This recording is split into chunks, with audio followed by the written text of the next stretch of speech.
Bonjour et bienvenue sur E égale édifice. Aujourd'hui, nous allons parler de l'étude expérimentale et de la modélisation cinétique de la combustion des biocarburants, car de nos jours, la consommation d'essence augmente et les réserves de pétrole s'amenuisent, ce qui en menace grandement notre utilisation actuelle dans les transports. C'est pourquoi les scientifiques se penchent de plus en plus vers une nouvelle alternative, les biocarburants. Des carburants produits à partir de matières renouvelables. Cependant, il est nécessaire de vérifier leur compatibilité dans les moteurs en étudiant le phénomène de combustion. Alors, la combustion. Vous savez plus ou moins ce qu'elle représente, mais connaissez-vous vraiment ce phénomène?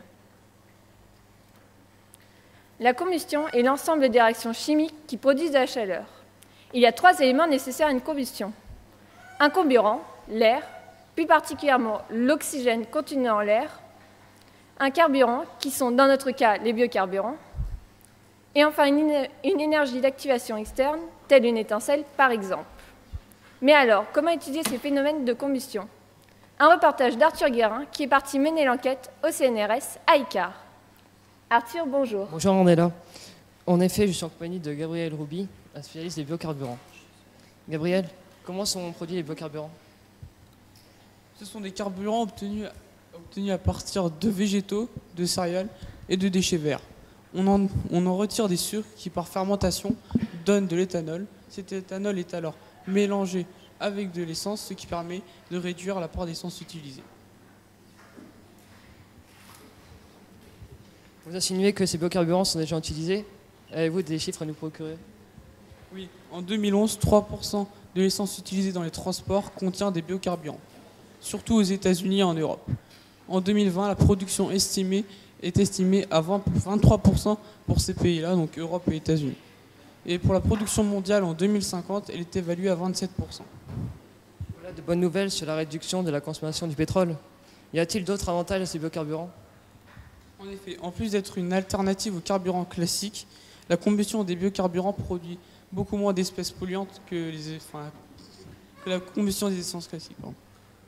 De plus, le fait de diluer l'essence dans le bioéthanol permet de réduire le prix au litre de l'essence.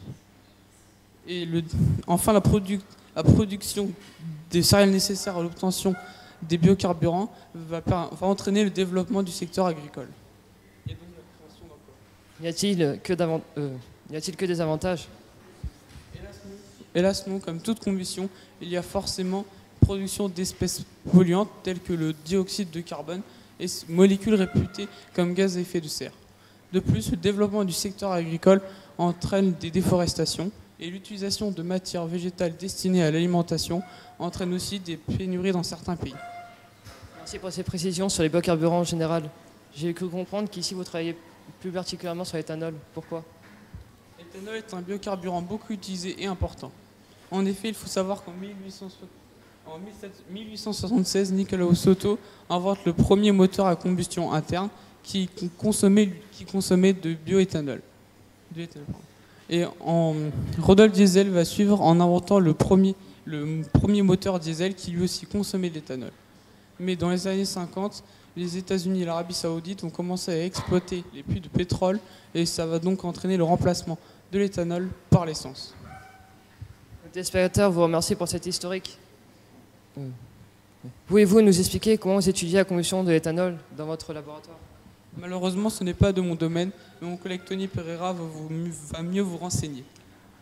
Donc, pour répondre à votre question, on injecte en proportion de les réacteurs ici présents plus d'azote que la proportion dans l'air, ce qui permet d'avoir une oxydation lente.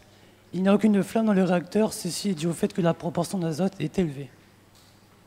C'est une drôle de machine que vous avez là. Comment s'appelle-t-elle? Donc ce que vous pouvez voir est un réacteur auto-agité par jet gazeux. L'une des machines principales où sont effectuées les expérimentations nécessaires à la thèse. C'est dans ce réacteur que sont effectuées en même temps les injections d'azote et d'air. Elles sont brassées par principe d'auto-agitation par 4 injecteurs, opposés 2 à 2, un à droite, un à gauche, un en haut et puis un en bas.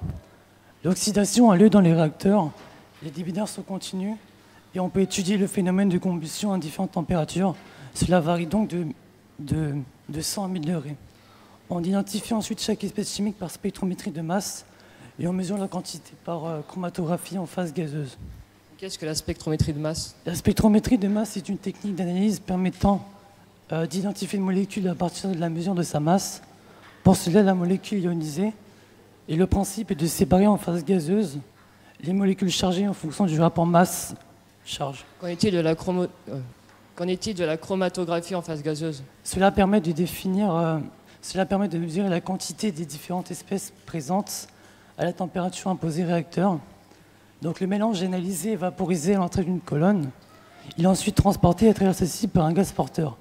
Chaque molécule interagit différemment avec la colonne, ce qui permet de les séparer. Avec mon collègue Jérémy Savard, nous pouvons vous présenter quelques résultats expérimentaux issus de ces réacteurs comparés des simulations numériques. Bonjour.